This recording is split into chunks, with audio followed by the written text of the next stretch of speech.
but I also don't care, and I know that the only way to demonstrate it is to actually construct a logical syllogism and point out the fallacy there. So I don't know what the hell this has to do with what you first started talking about, nor do I know what it has to do with anything else, because I'm an atheist. I don't hold any theistic beliefs, and not all theists ascribe to this idea of omnipotence that you're talking about. So you're focused on one very little narrow thing and not being really clear about what your objection or improvement is. Well, I'll submit that. Trying to explain, because I'm not saying that it's not possible for something to be intelligent and omnipotent at the same time. I'm saying that it's not possible for someone to perceive as much. So what I'm saying is that wow. Could I just cut in? I really think, Dan, what you ought to do is write this up as in the form of a logical argument, and or even just that an extended email. Or right. Yeah. Well, not too extended. And send that into, what is the email address? TV@atheist-community.org. Okay. And we'll take a look at it. Well, but this is just going round and round and not coming out anywhere. And we have to proceed with the show. And while I don't give a damn what the chat room has to say, I'm sure they're going nuts at this point. Okay, well, I do have a YouTube video series that I just completed. I'm sure you did. I'm sure you do, but I'm not going to let you pimp it until after I read your email and understand what you're talking about. I understand. So, I'll send that in. Thanks, Dan. All right, thanks. We got Stephen in Austin. Hey, we got a local call. Stephen, are you there? Yes, I'm here. Hey, thanks for waiting. How you doing? Good. How you guys doing? Pretty good. Good. I just wanted to kind of get you guys' opinion on this whole ancient aliens theory. You know, we've seen now that, you know, there's evidence of atomic blasts in... Whoa. There is?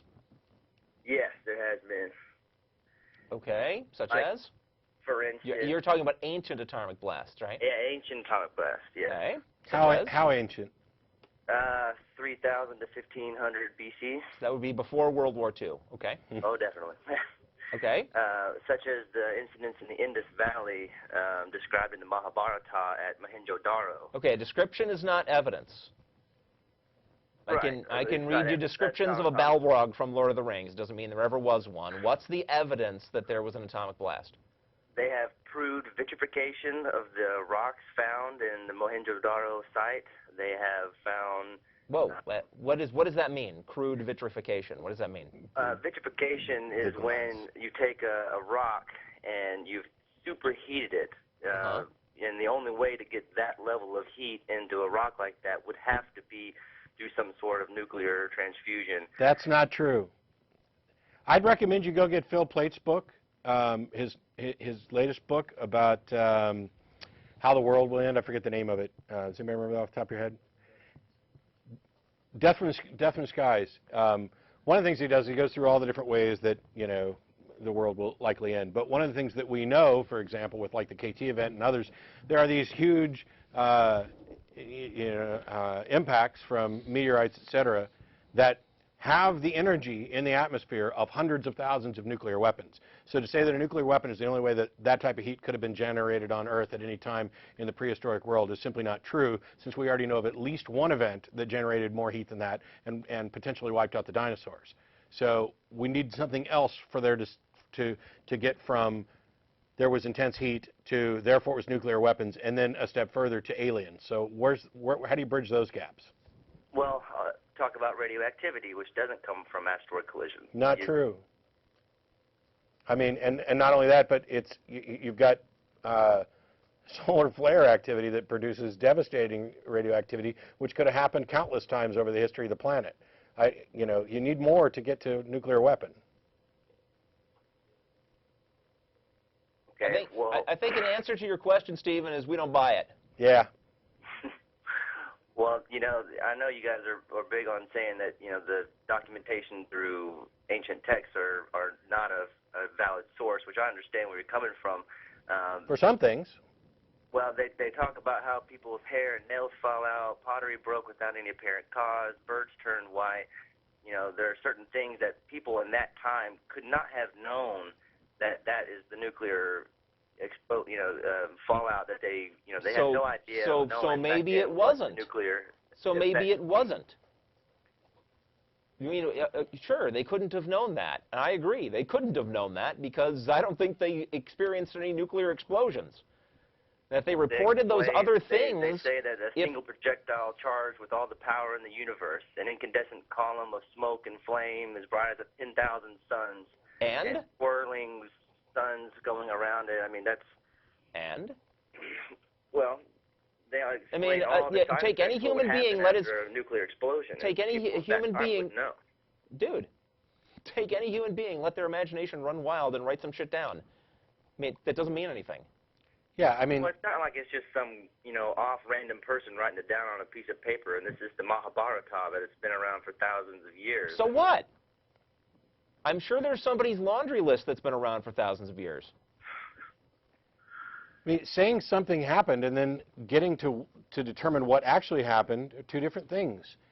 And what you're doing is saying, okay, we've got heated rock and reports of something that sounds like the after effects of a nuclear blast, and then saying that here seems reasonable that there was, when we already know that there are alternate explanations for many of these, including reports of supernova stars, which would produce, intense light, coronal mass ejections from the sun, solar flares, things like that. Any of those things could account for any of those, and you're putting them together at different times in different ways. At the end of the day, how much sense does it make that thousands of years ago, these ancient people who did not understand what was happening were being, I don't know, bombarded by alien nukes? I mean, really? Yeah, what was the motive? Why would that happen? I mean, it doesn't pass the sniff test.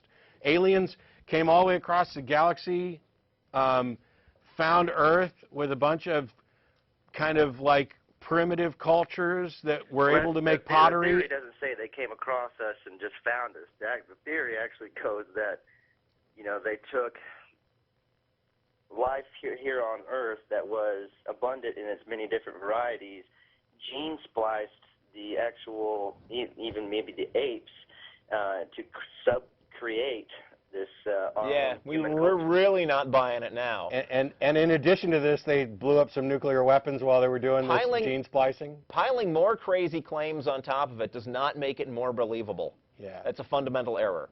Well, you can say that it's a crazy claim, and you can tell me that it's not viable all you want, but what if, just put yourself in my shoes, what if it is true? What if monkeys fly out of my butt? How bad would that shake your foundation? It doesn't matter.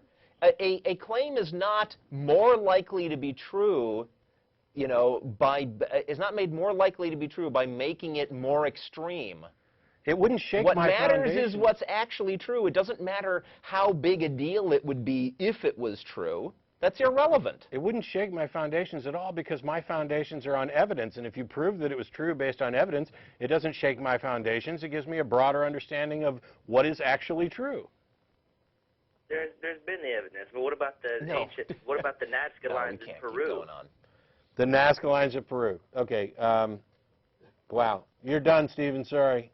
I mean, I can't possibly waste an entire show with two calls about the most batshit crazy, ideas. And you don't see the evidence even in our daily lives? Of what? Volcanic activity, global warming temperatures going up. Evidence in our this daily has to do lives with of what? what? Aliens? The planet Nibiru and Nephilim coming our way. Really? No. Please tell me you just called to mess with us. Honestly, I don't buy into any of it either. Well, then why did you do I that? wanted to get your guys' opinion when unbiased. I see. I think we had that in the first, 2 minutes, dude. All right, look. We think it's a lot of crap. You heard a bunch of stuff that you don't really buy into, so you called to see if we bought into. You knew before you called that we weren't going to buy into this because you already realized there's not sufficient evidence, so you just kind of wasted a bunch of time. I mean, I don't need fake amusing calls. We can get amusing calls from real people. There are we can actually be tinfoil hat amusing wearers. ourselves if we put our minds to it. We got, is it Shilpa in Phoenix? Hey, Matt. Hey, Jeff. Yeah, we talked last Hi, week Shilpa.